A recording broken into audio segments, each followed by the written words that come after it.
Hello, Star Wars fans. Hey, it's just 79 days until Christmas 2020.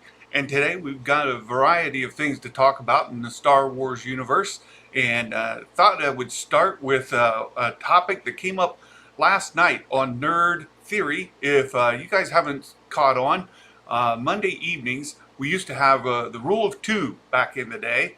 And then recently that moved over to Star Wars Theories channel, and he's been doing that with Mark Hernandez. Well, a couple weeks ago, uh, Star Wars Theory reached out to the Den of Nerds, Josh Lucas, and they started a new show that starts Monday evenings, at least here in the eastern United States. It's at 8 p.m. Eastern, I believe. And then that show is now called Nerd Theory, and they do a fantastic job every week, and it's a really good show. It's really growing, and I think it's going to be a really good. Gray, welcome, Park Outdoors. Hey, welcome. Hey, I want to pick up a little bit later, Gray. If I don't bring it up, be sure to remind me. I wanted to talk about that latest book on Thrawn, the latest Thrawn book. You mentioned it. Well, I mentioned it yesterday, and you commented on it, and then I got sidetracked and didn't come back to it. So if I forget, remind me before the end, right, to come back to that, because there's something I want to talk about.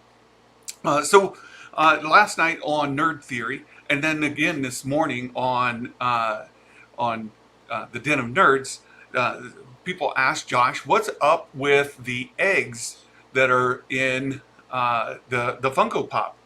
And that hit Twitter last night. I saw it, and then I saw somebody posted again this morning in Den of Nerds Discord.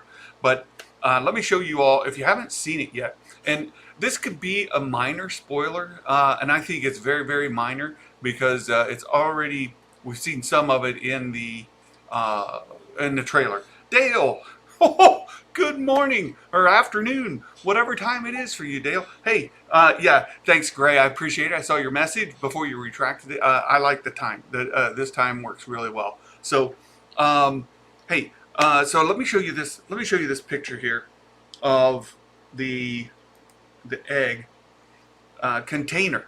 So this is what came out, and again, it might be minor spoilerish, because if you don't want to know anything, then you probably should have not watched the trailer, because this little thing is great. Oh, well, thank you so much. Yeah, that's sort of important to me.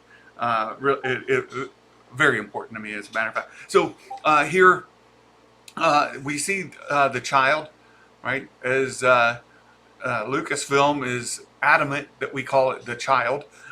So here we have the child and this container, and right here on the box it says the child with egg canister.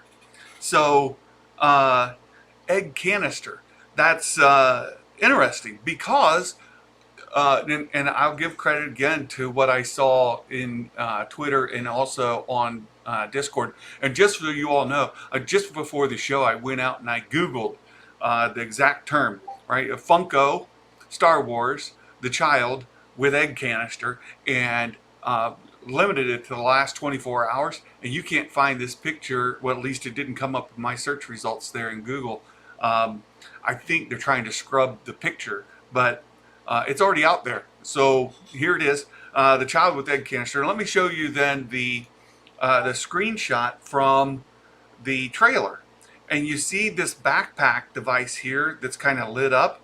And I want to pay attention to a couple characteristics of this backpack item. First is the lid and what seems to be a handle.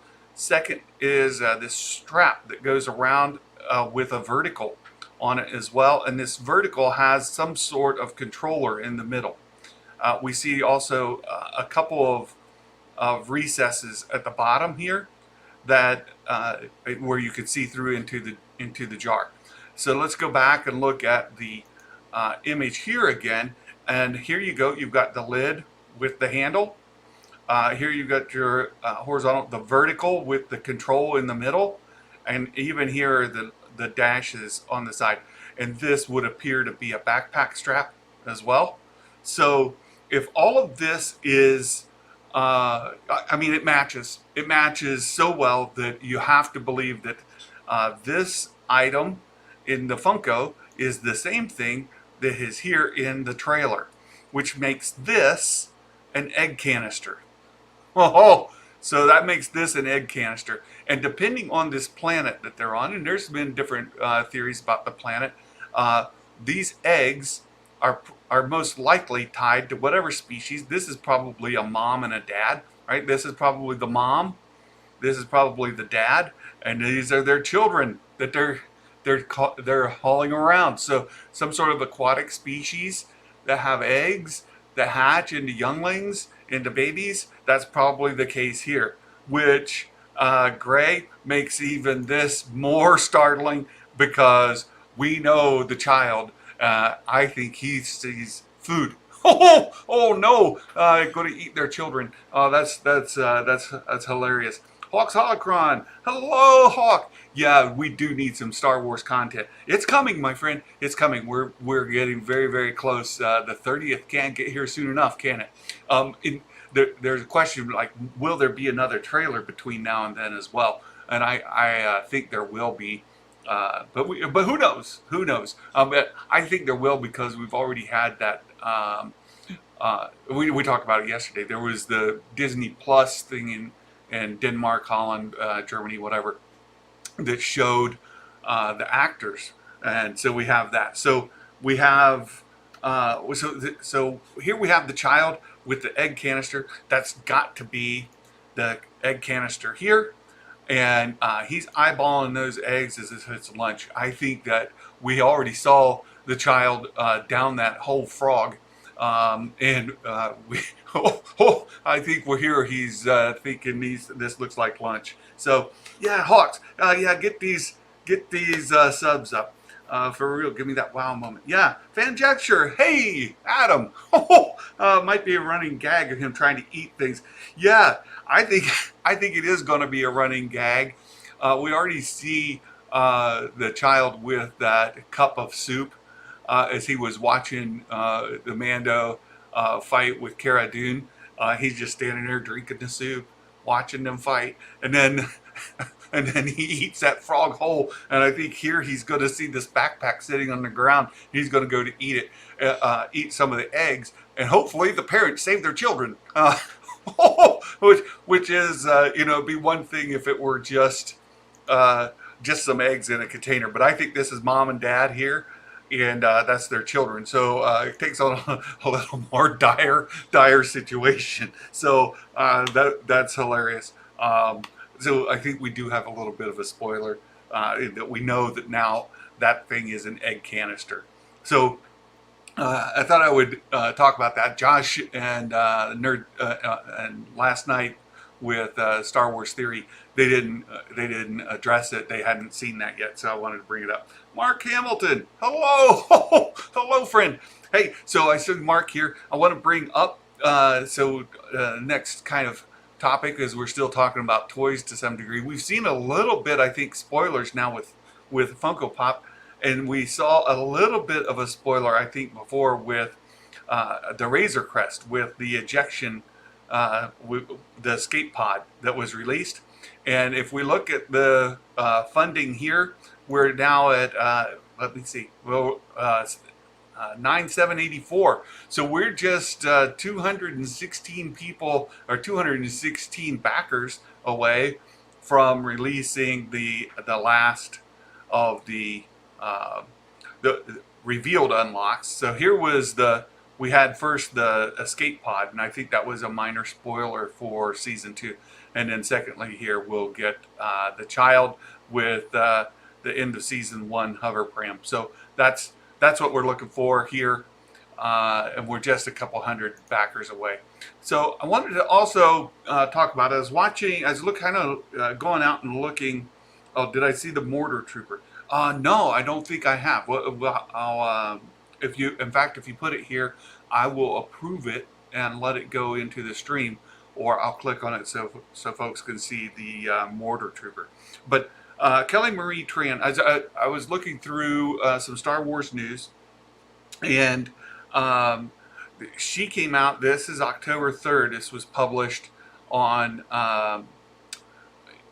Cinema Blend, and she reflected back on her decision to quit social media. And I thought this was a really good opportunity to bring up. Josh has been promoting The Social Dilemma. It's a movie, documentary movie type thing on Netflix, and the it really talks about the influence that social media has on us, and how many of these people who developed the social platforms that we use and some of the tools that we use are trying to cut the cord themselves. And Kelly Marie Tran came out and talked about her decision to quit social media, and she talks about how it's a personal decision. She doesn't regret it. In fact, Mark, I see you here. It might be one of these. It might show up here in the action figure. You could tell that Santa has been Googling the toys because they come up in my ads. But anyway, she came on and talked about the impact. But here's what the quote, the pulled out quote is. It says, I mean, I think that, it's a different decision for everyone. And I think that people should do what they think is right for them. I also think that it was the best thing I ever did. I don't know. It's funny. It feels like people are still shocked by it. I'm like, no, I just did what was best for me. And I think that that's a good thing. There are a lot of people who speculate whether she was harassed off or whatever the case was. But again, in the context of The Social Dilemma, and that on Netflix, I think that this is a good time to revisit. And she's saying, look, she doesn't regret it. It's the best thing she ever did. And I think we're seeing a lot of people, as a result of The Social Dilemma, watching that, starting to pull out of some of their social media accounts as well. Captain Pennsylvania, good, hello, my friend. So here we go. I thought I would bring it up. It came up on a YouTube video in my feed today, and just thought I would bring it up. I think to the best we can, reconnect with other people and kind of break the news feed that's getting fed to us, because it's not healthy. And we get people, and I agree with Josh this morning. We talk about the diversity of folks that he has in the Denim Nerds community. In the stream, we have people from the left and the right, all different walks of life, and Santa has that as well. It is something I pride myself on. In social media, I reach out to people of all different walks. I have my own social, political, economic views, religious views, but I don't impose those on others. I don't really push them. I'll share them. I let you know what they are, but at the same time, I'm not going to fight somebody because they have different thoughts than me. And that's where we need to get more as a society. So I think it's really good. Patricia, hello. Welcome. Good to have you here again. So this is I just brought it up for that point. There's nothing really in this article. It was kind of Hawks Holocrons brought it up earlier. We're a little thin on news, my friends. We're a little thin. This is a good time for me to share as well. Tomorrow, I need to take my dad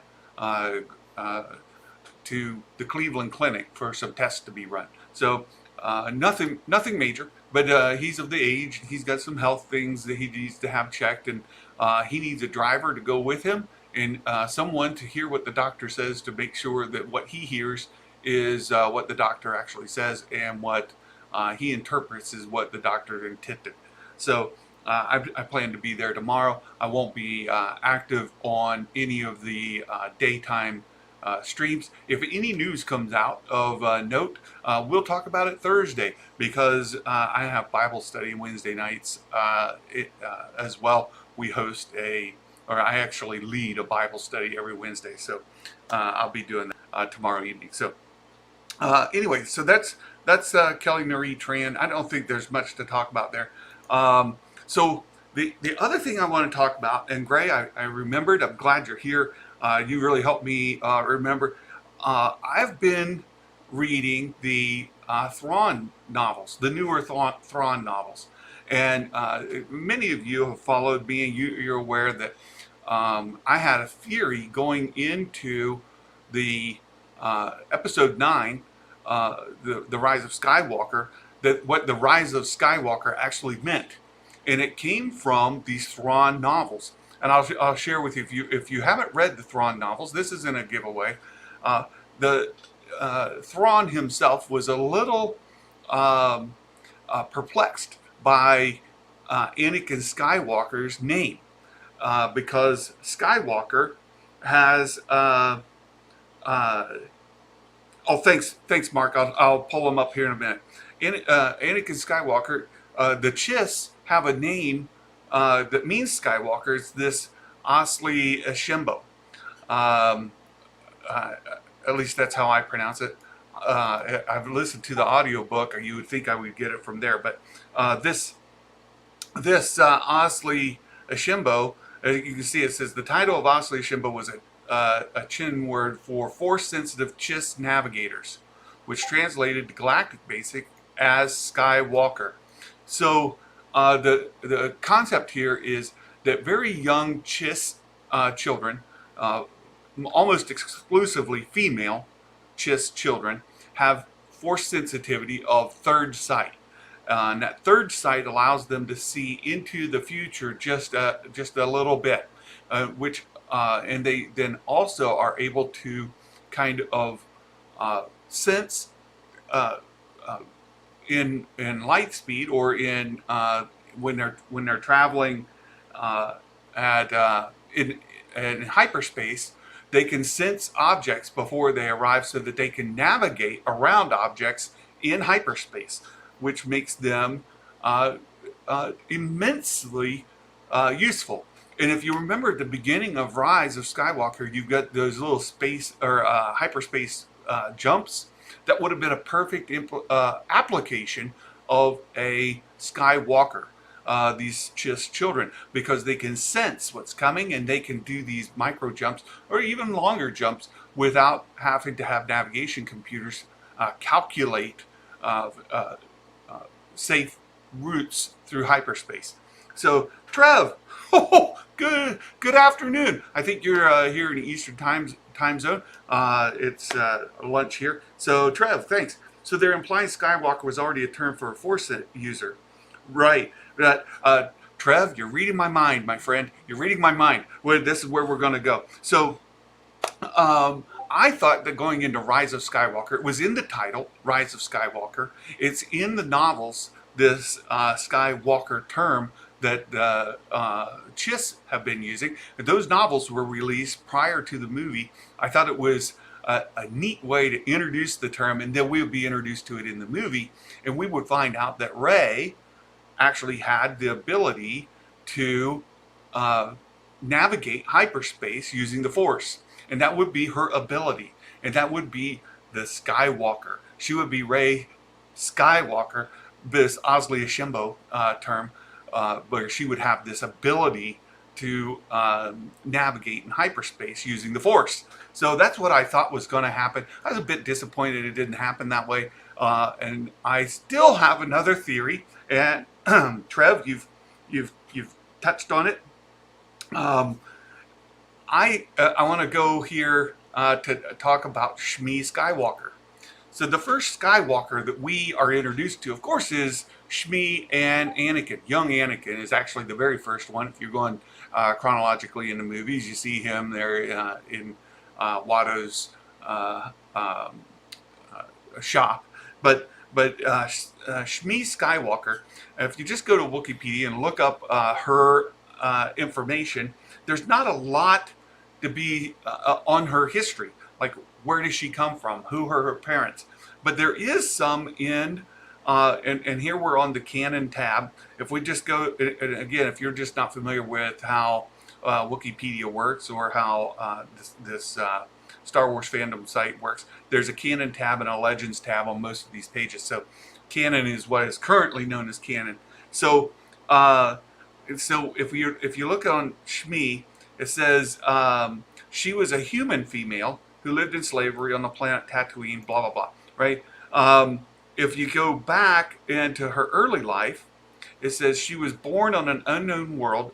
Shmi and her parents were captured by pirates and forced into slavery when she was a young girl. So I'm going to presume that she took her name from her parents. Her parents were Skywalkers of some sort, right? And we could, I don't think this parent, yeah, this is just a biological, it just describes that term. It doesn't talk about her parents. So we don't have a lot of history or knowledge of who her parents were.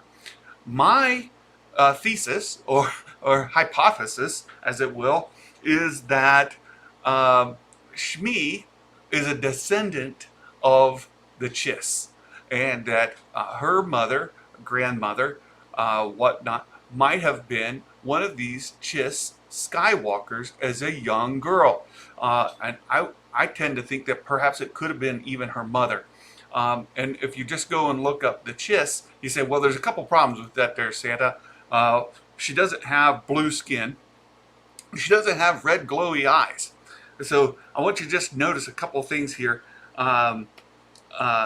Yeah, gray. It's not lineage. It's scattered through Chiss people. Right. The Skywalker ability is it's not uncommon, but it is a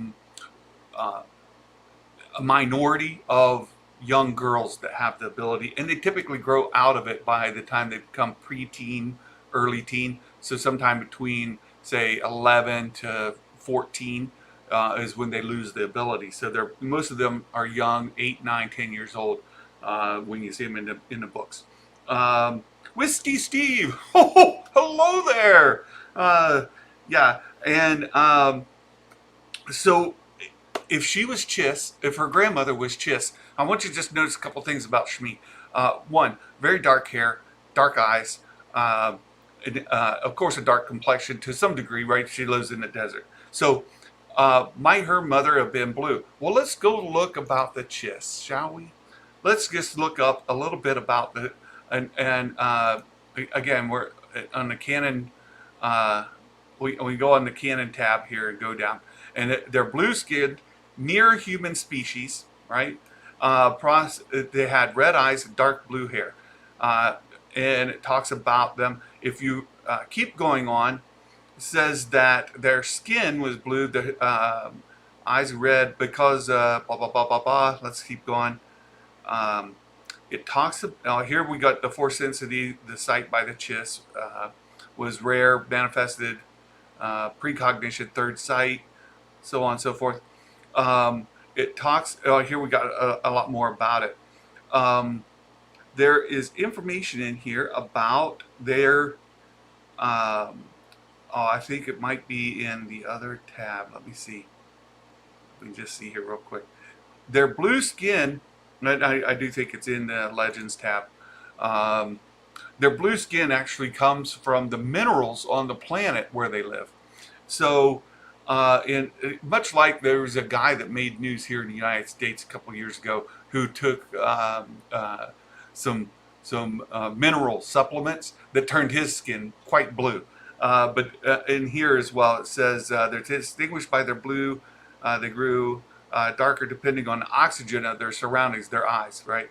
The more oxygen, the more intense the color of their eyes, skin tone. Hair is typically jet black. So Shmi's hair also very, very dark. And yeah, it was a colloidal silver. That's right, Dale. In rare occasions, it would go gray with age. Most just believe they do gray hair as an indication of whatever. Physical form, let's keep going. Genetic analysis indicated they were an offshoot of humanity. So here we go.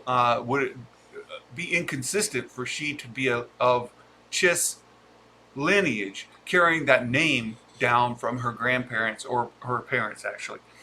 Believed moving underground divergence between them and baseline humans.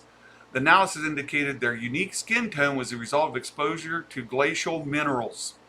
Their blue skin, jet hair, and red eyes commanded attention. So, if the skin tone was a result of glacial minerals that they consumed, if her mother was removed from the environment, let's say when she lost her third sight, maybe when she was as young as 12 or 13 years old, and then traveled, met a human male, married, then lived out her life away from the home world and without the presence of that mineral, you might expect that perhaps the blue skin tone would diminish over time. She might still have a blue hue, or might pass entirely over the course of her life. But certainly, her child, having never been introduced to those chemicals or minerals, would never have gotten exposed to have that blue hue to her skin. So it would be perfectly fine for Shmi to be the daughter of a Skywalker, a Chiss Skywalker, her mother to be a Chiss, and to have regular toned skin. The next question is about the eye color. Well, if Chiss have glowing red eyes, and Shmi does not, then is that proof that she's not? But I think Trev kind of touched on thing here that DNA could be recessive to human DNA. So much like eye color, right? Santa has blue eyes. My parents did not. My mother did, but my father didn't, right? So I carry blue eyes from my mother, but not my father. The same could be true of eye color, and the characteristics here with Shmi not having red eyes was a recessive gene that went to Shmi. And then, of course, Anakin doesn't have red eyes. Neither did Luke or Leia. So that is a recessive gene that did not pass down through lineage. So I still hold that perhaps Shmi Skywalker is a descendant of the Chiss, and that there's a reason when you listen to the Thrawn books, especially this last one, Chaos, the Chaos Rising, the term Skywalker is used a lot. Why would they lose the ability at 14 or 13? It has to do with maturity, right? As they mature, they lose this ability. So much like just going through puberty, right? So going through puberty itself for a Chiss would, the biological changes in them as they become teens or young women would change the ability to have that third sight. So that's how that might do it. Dale, Anakin's eyes skirt yellow. That's a whole different thing, Dale. Very funny. Vader did have red eyes though, red, yellow. So an interesting thing about that that you guys bring up is in the book, there's a quest that Thrawn and Vader go on together. And this is in one of the books is you go through. Thrawn keeps having these throwback memories. So does Vader have these throwback memories. It's interesting because they actually go to Batu, which is another whole conversation. But during and they're looking for Padme, and she's out doing her thing. But yeah, or was it Leia? Yeah, the Padme in history and Leia in the current term. That's what was going on, and so it tracked very similar.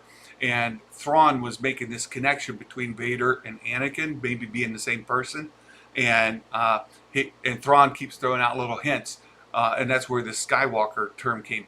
Well, in that book, Vader actually uses third sight to navigate through hyperspace without the navigational computer. So what's really cool there is then Anakin Skywalker is a Skywalker by definition. He is actually navigating through hyperspace using the Force, which is an ability that the Chiss young females lost as they got older. And it kind of goes into saying that then Anakin's power, it just shows how powerful he was with the Force, that he carried that from not only his grandmother, through his mother, down to him, which would be unusual for a male to have that. They're almost exclusively, or perhaps exclusively, all female in the books. But for for Anakin to have that as an adult male would be extraordinarily unusual and make him extraordinarily powerful with the Force, which is right. I think I'm fine with that. So I'm fascinated by the concept that perhaps Anakin is a descendant of the Chiss. I think that Shmi Skywalker is the daughter or granddaughter of an actual Chiss Skywalker. That's where the name is passed down, and that's where we get it now. So let me catch up with some of the chat. Will Vader, yeah, I read that. Okay, so Will and Dale on the same page. Trev, I had another thought about midichlorians the other day on this note. Maybe midichlorians get used up as you use the Force, so having a tremendous amount lets you use it for longer rather than make you stronger. There's an interesting video that you can find where midichlorians are basically sort of mirror from mitochondria. So mitochondria that people have, and you'll find in athletes, they have a higher amount of mitochondria because their muscles are more in tune. The more physically trained you are, the more mitochondria you have, and it exerts itself in your strength, in your abilities, in your athleticism. And the idea behind midichlorians is that they would be parallel to that, but in a way where you use the Force. So might it be similar where an athlete, when they exert a lot of energy, they can get a buildup of lactic acid, things that cause muscle fatigue? There might be some sort of similarity there, Trev. So I'll go with that. And it might use. No, I think that the Chiss, as far as that goes, the reason the young girls lose it is because of the biological changes they go through adolescence as they become young women. Patricia, so Anakin can get his ability from his mother or the Force? Perhaps both. Perhaps both, Patricia, and that's why he becomes what he is. I think there's absolutely, it would make sense why Anakin kind of gets this double up power. And I have another tinfoil hat idea I'll share with you all here in a bit. It's completely a tinfoil hat theory. I came up with it my own. I have absolutely no basis for or foundation for it. It's just my own thing. So I'll share that in a moment. It'll be fun. It'll be fun. Let's see. Oh, and I see Trevor. Hold up one of your comments. I'll get to it in just a second. So let's see. Park Outdoors. Apparently the Chiss had a planet with Force-sensitive human colonists.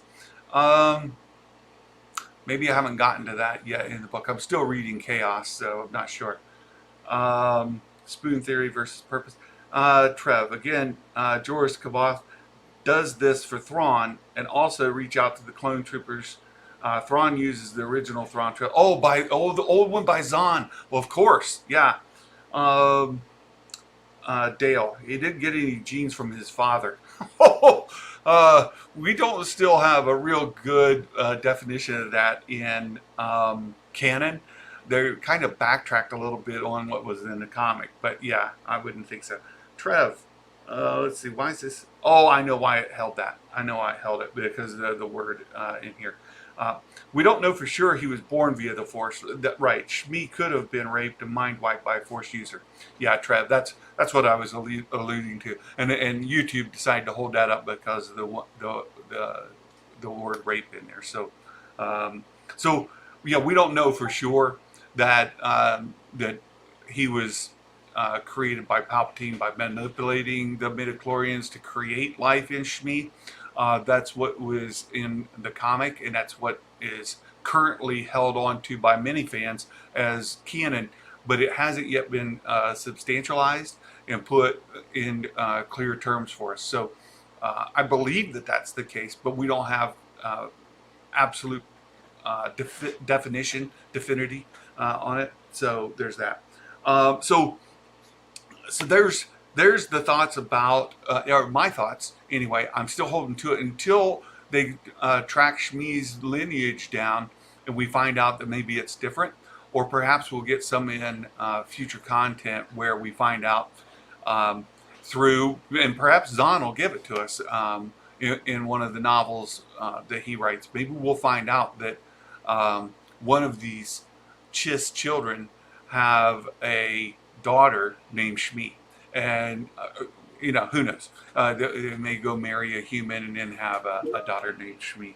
So that's my thought. I wanted to share that. And as I've been listening to this latest Thrawn novel, that came to mind. So with all of that being said, there's another thing being discussed as it goes with the child, and it ties right into Anakin. Is that the age of the child and Anakin is approximately the same. So if indeed the child is 50 years old and all the math adds up, the child should have been born the same year that Anakin was born. Reefer Man Reviews. Good afternoon. Hey, so there's a question that says, is there some sort of tie between the child and Anakin? Could the child be a product of the Force? Well, I heard that question kind of just put out there, and that got the wheels to thinking. So here's my tinfoil hat, just me coming up with some harebrained idea.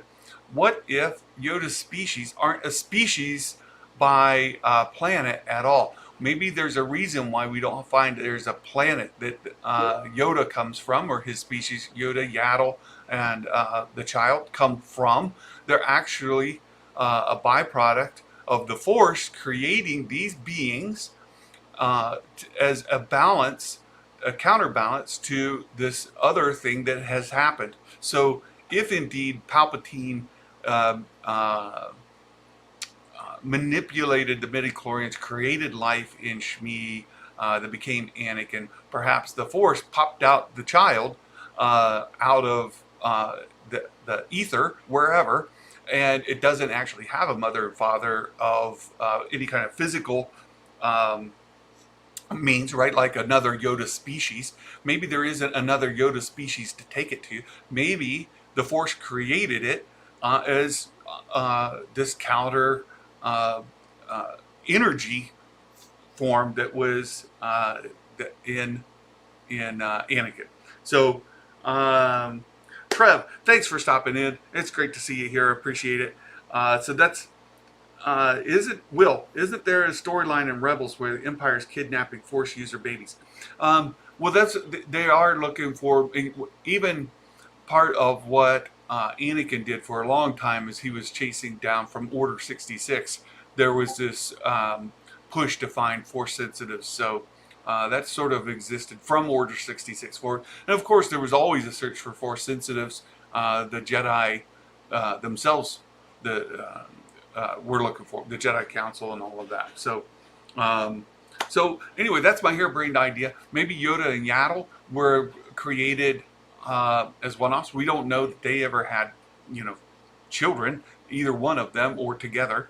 And we don't know that the child has a parent that would be Yoda and or Yaddle.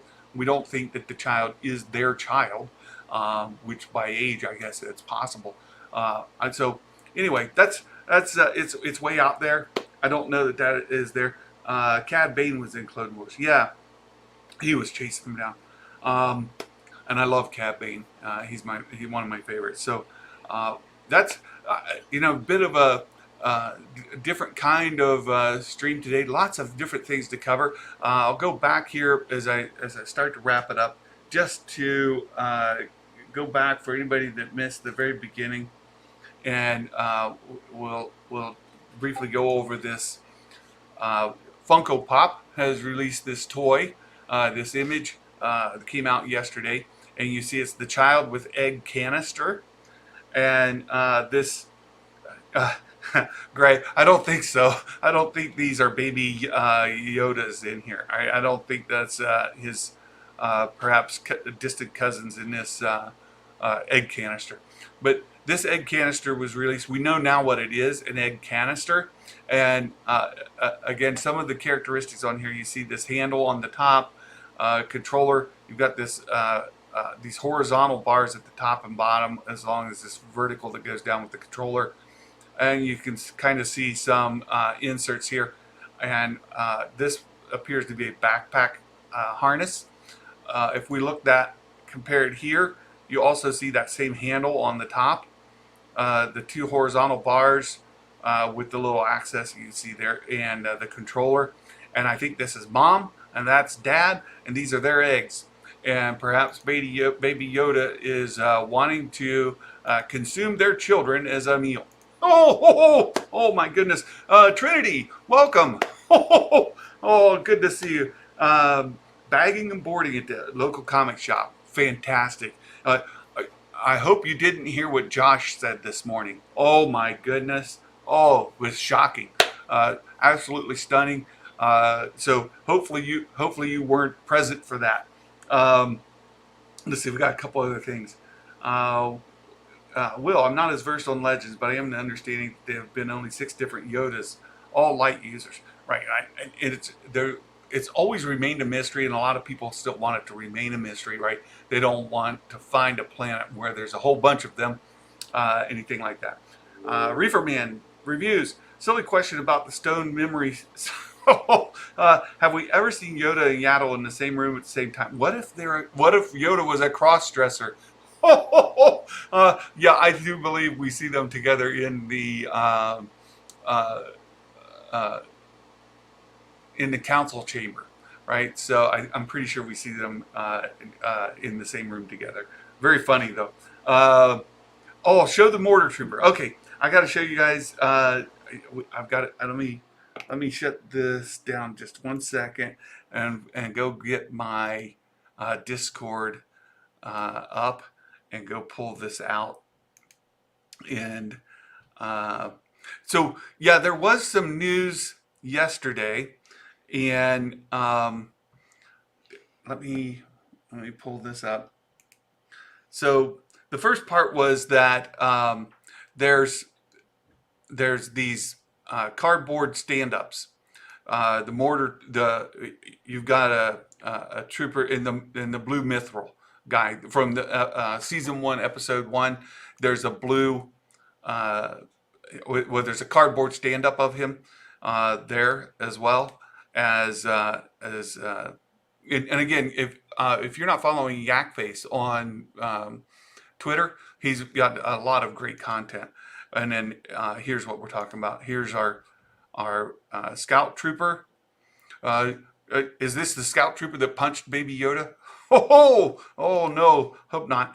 Yeah, there's the scout trooper here. So fantastic. So these Black Series figures, GameStop exclusive from Jedi Fallen Order Biker Scout. Yeah, and this is the cardboard you were talking about there from Yakface. So there we go. Very good. Let me close that. All right. Let's see what else. No. Reefer Man. Silly question. Same. Oh, same. Okay. Yeah. It's all good. In the Phantom Menace. Yeah, they're in the same room. And then. All right. Well, that's it. We caught up on the comments. It's a 1:45. Again, just a reminder, I won't be here tomorrow. I got to take my dad to the Cleveland Clinic for just some tests. Nothing major known at this point. And hopefully all those come out well. We'll see you guys on Thursday. And just another plug for JingleRing. If you haven't checked it out, there's in the comment in the description here. You click on that. It's got the JingleRing code 40, which will allow you to schedule a virtual visit with Santa in real time with me. And so if you have children, nieces, nephews, cousins, grandchildren, whatever the case might be, good friends with kids, let them know that they can visit Santa using JingleRing and the link that's in the description here. And you can schedule a visit to meet Santa myself, and we can have a great holiday visit. So hope you all have a fantastic day. Thanks for joining me again today, and we'll see you. If all goes well, we'll see you on Thursday. And until then, everybody, goodbye. See you soon. Merry Christmas.